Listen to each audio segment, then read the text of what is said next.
Welcome back to our channel, and this is part 4 on our rebuild on our crashed 2023 BMW X5 M50i.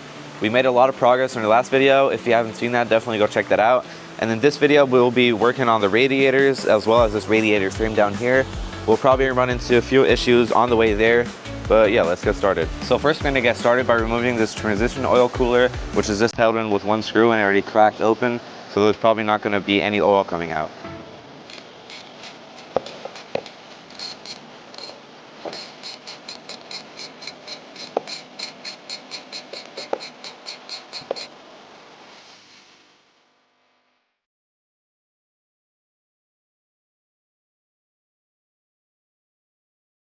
And to get this little frame out, which was for the cooler, we're just gonna pry this open, and we're not too worried about these because they're already on the new cooler.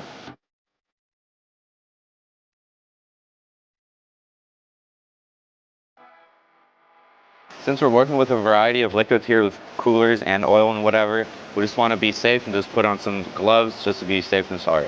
So for the next radiator, the connector is up here behind this frame. The bottom one is already cracked off.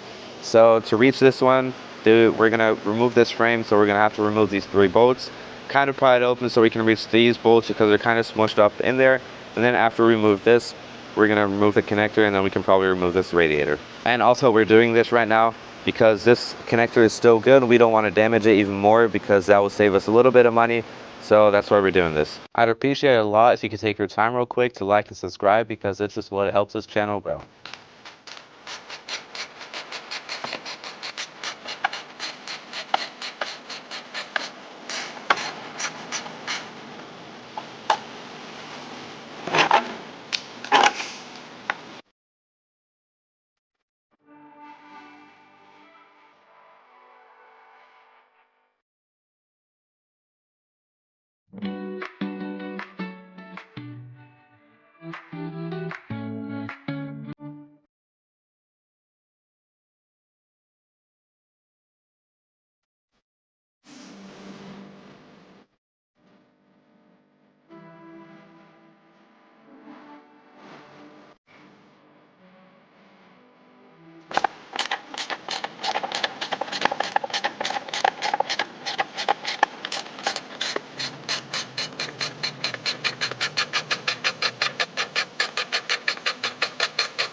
We finally got this frame out, and again, always make sure to put your screws back.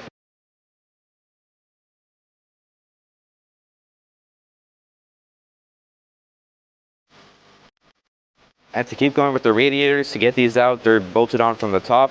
So we also have to remove this. And all of this, which is crunched up like this, like systematically, is supposed to do what it's doing, because all of this takes energy out of the crash when it crashes into something like it was here. And to get this out, it's easier to not just fold the entire thing down. We're gonna fold this part up, which is crunched down here, and then fold the entire thing down so it can reach these 5 bolts so we can get access to the radiators.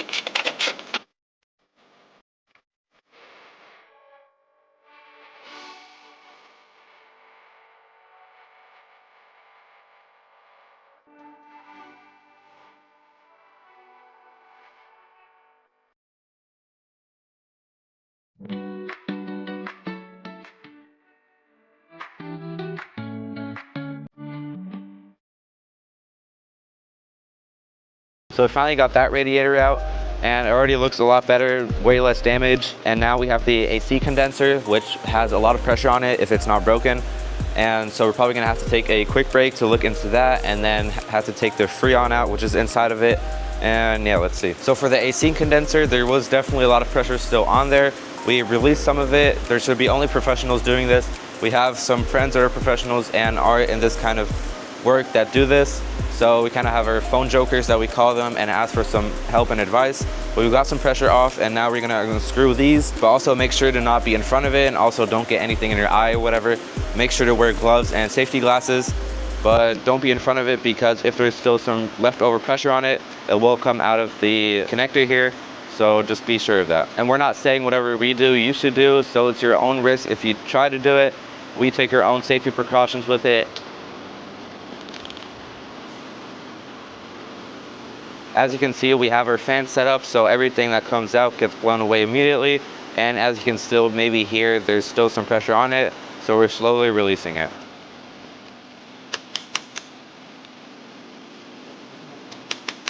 So now we're at a point that we can definitely say that there's no more pressure on it, because we loosen the screw and we don't hear anything anymore. And also make sure to don't just screw the screw out, because there is a seal in there, and if there's still some pressure in it, it could just shoot up and then you have a big cloud of the Freon, and that's not what you want. So yeah, we should have the pressure off. We're gonna do the other one also very slowly in case there's some pressure on it. There shouldn't be, but also do that slowly, and then we should have this aircon out.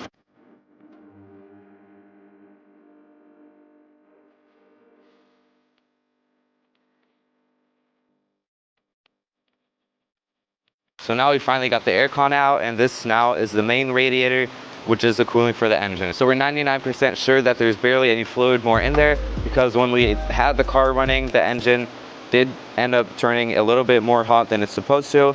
So since this is the radiator for the engine, it didn't cool anymore, so this is definitely broken too. And to get this radiator off, it's a little bit more complicated, because there's about 4 or 5 lines which go all the way into it, and behind here we have the fan. And now we're gonna try to first off get the radiator off and then get the fan off. We are like 95% sure that behind this the damage ends, because as you can see here, there's barely any impact of like whatever the crash was, for example a pole or whatever, like a tree.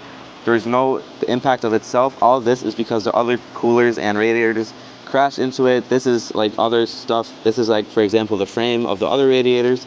But from this itself is not the damage of the crash itself. We're gonna try to get this off, and then behind this, we probably shouldn't see any damage anymore, but we'll see when we get it off.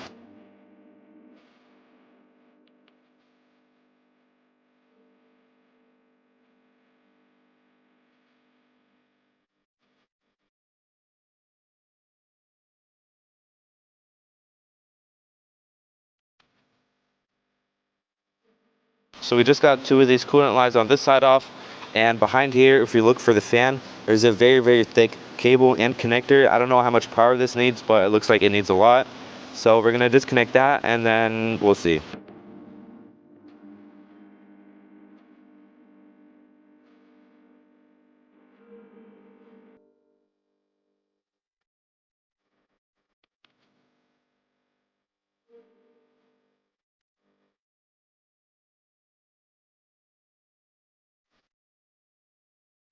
So we finally got it out, and it doesn't seem like there's any damage to the fan itself, but we'll have to see that when we take it off. And if we look around here, there's no more damage anymore. One thing that we did see is in here in the coolant reservoir that there's a little crack, so we're gonna have to replace that. But besides that, everything looks really good.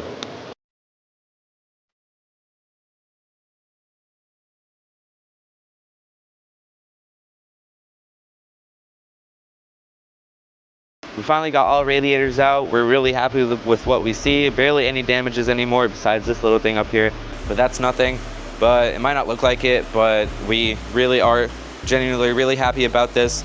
And also with this chassis leg, we'll probably just have to be bent a little bit over, but that's we'll get that checked at the body shop. Same with this. We think we can get this bent over so we don't have to add anything more. So with what we thought, we're probably in the right prediction. And now we're gonna try to remove this frame, also this radiator frame down here. We think this radiator down here is for the turbo. Not too sure right now, but we're gonna get the wheel off, the wheelhouse liner also out because this one's also broken.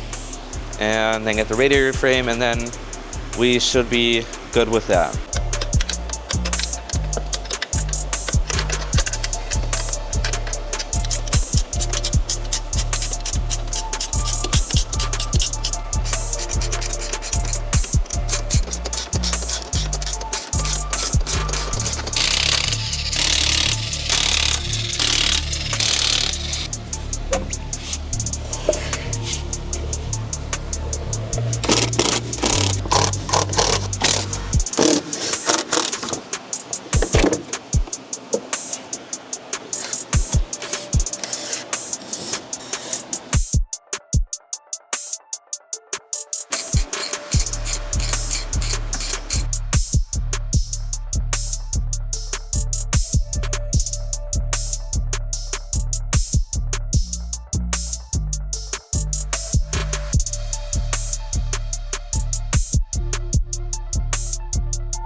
As you can see, we got a lot done today. We got all of the radiators out, the radiator frame with the radiator inside, got all of these little frames out which were crunched up. Also this one up here looks way better than before. No more damages except like I said before, this little crack up there, but that's nothing.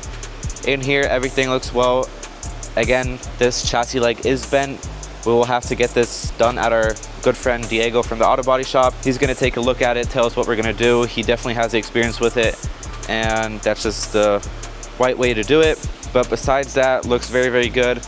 Got most of the damaged parts off, of course, the chassis leg and small things from the bottom that we still have to replace, but that's nothing. Thanks for watching today's video. If you haven't seen any of your previous parts, definitely go check them out. It'll help out a lot if you could like and subscribe and turn on the post notification. Drive safe and stay tuned.